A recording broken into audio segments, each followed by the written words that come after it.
Greetings. I'm Pastor Jim Koch from the Care Ministries of the Crystal Cathedral, and it is my privilege and my honor, and I'm very excited to talk to you today about care and kindness. It is such a needed commodity in our world. There is so much meanness and unfriendliness and carelessness that it is my passion to help you and other people to become inspired and motivated and enthused about a little bit more of care and kindness in everyday life. And for this first lesson, I'd like to just talk to you about some biblical texts which really are behind our whole project and program to inspire and motivate people to greater levels of care and kindness. You may remember that Jesus said, "You are the light of the world." Well, that is such a stunning pronouncement that Jesus gave us, because he also spoke of himself as the light of the world. He calls us the light of the world. Now, when you think of that, it means that whatever light there is in the world depends on us. And if there isn't a lot of light, maybe we can do more to brighten it. And that's what I'm hoping by talking to you, that everybody who hears this might decide to increase the intensity of their own involvement in this world so that the world gets a little bit brighter. Jesus said, let your light so shine that they may see your good works and glorify your Father in heaven. So that's where it goes. If we are bright and brighter, God gets the glory and God gets the honor. One of the wonderful verses that really helps us in this is from 1 John 4, verse 7 to 12. This is a stunning verse. Let us love one another, for love is of God, and everyone who loves is born of God and knows God. Imagine that.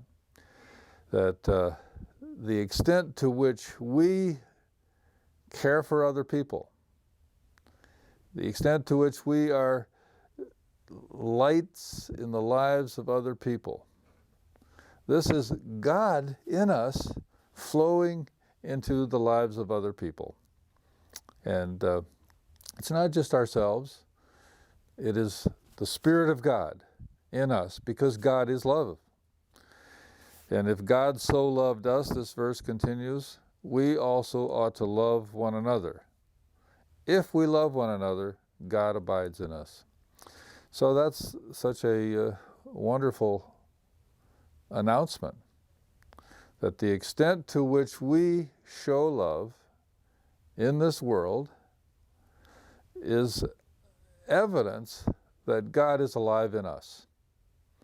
And it is God who's coming through us. And so when we care for others, befriend others, and do acts of kindness, it is God coming through us. We are giving people tastes of God whenever we touch them with kindness and care.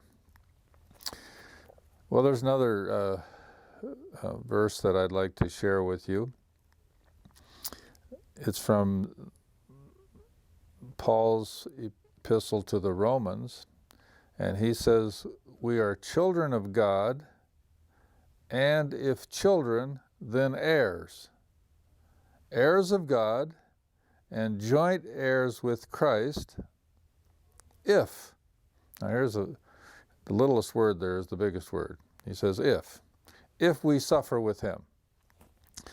Well, I think most of us are not inclined to choose to suffer. And that word suffering can really be a big word in the lives of some people. But there's another interesting sense in which we can use that word suffer.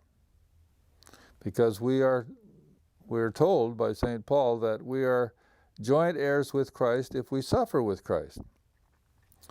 Well, whenever any person, whenever you put yourself out to help someone else, whether you make a call to somebody who's going through illness, if you visit someone who's had a death in the family, if you just say an extra word of appreciation to someone who serves you at a store, whenever you do that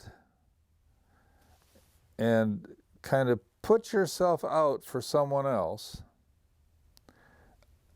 that is a form of suffering for other people. It's a form of suffering for Christ. And so even though it is not highly painful, it is true that whenever we discomfort ourselves, when we move out of our comfort zone, we are acting in the way that Jesus wants us to act. So, I think many of us have always wanted to give to the Lord, make the world a better place, be considered by God as a faithful servant, and it is so easy to do if we just put our minds to it. If we just start seeing people and regarding them as folks who need a little bit of friendliness or care or cheer or loving kindness from us. Because Jesus said this, greater love has no one than this, than to lay down one's life for his friends. Well, that's what Jesus did in the maximum way. He actually died for us on the cross. But we are able to participate in that spirit when we put ourselves out, when we move out of our own comfort zone, to care and to be kind to another person.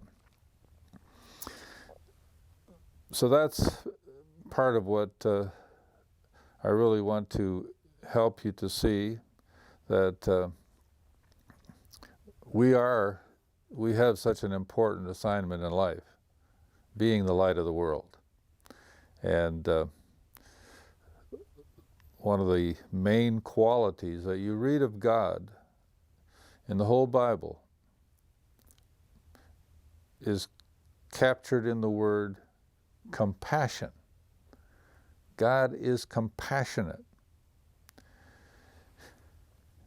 And when we look at God, we see that one of the main things that God is actively showing us in all of Scripture and all of life is that God feels for us. That's what compassion means. The word compassion means to feel with.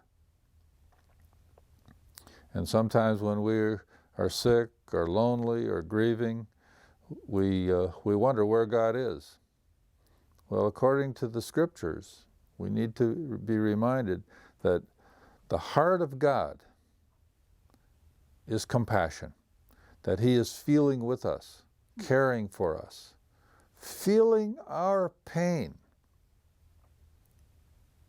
One of the great events of all history was when the children of Israel were in slavery in Egypt, and they were in misery.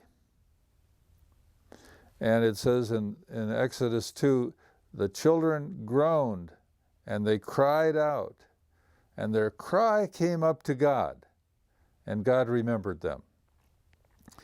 And later on it says, God speaking, I have surely seen the oppression of my people, and have heard their cry, and I know their sorrows, so I've come down to deliver them. There you see the heart of God, caring for hurting people. And we are created in the image of God. So we are godlike. And so compassion is really a lively part of who we are too. And it is important that we don't kind of cloud it over or brush by it, but that we let this kind of spirit, the spirit of compassion, live in us, and that we are people who go through this life, go through this world, with hearts that are breaking for other people, and to some extent, reaching out to them in small ways and sometimes big ways. And so this is what Scripture calls us to be people of love. There's no word more powerful than love, because God is love, and the extent to which we show love is evidence of God living in us. So may God bless you and help you and all of us to grow in excitement and enthusiasm for giving care and kindness to everybody around us. Thank you for listening today.